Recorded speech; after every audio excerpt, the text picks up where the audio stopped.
इस्लाम में 5 हराम सेलिब्रेशन जो कि हमें नहीं मनाना चाहिए।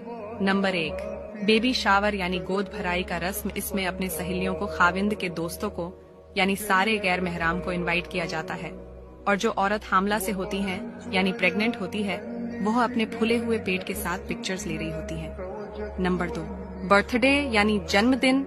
यह बेवकूफी है कि लोग जन्मदिन मनाते हैं, बल्कि इसके जगह उसे अफसोस करनी चाहिए कि वह एक और साल अपने कब्र की तरफ जा रहा है। उसे अपने अल्लाह सुबहाना व ताला के रास्ते पर हजरत मोहम्मद सल्लल्लाहु अलैहि वसल्लम के बताए हुए तरीके पे चलकर अल्लाह ताला के हुक्मों को पूरा करनी चाहिए। लेकिन हम दूसरों के बनाए हुए तरीके पे चलकर दिन और दुनिया दोनों बर्बाद कर रहे हैं। अल्लाह से दुआ है कि हमें दिन की समझ अता करे, और बाकी के 3 हराम सेलिब्रेशन के बारे में इंशाअल्लाह पार्ट 2 में बात करेंगे। जब तक जो इन हराम चीजों में मुलविस है उन तक शेयर करें। जज़ाकल्लाहु खैरन।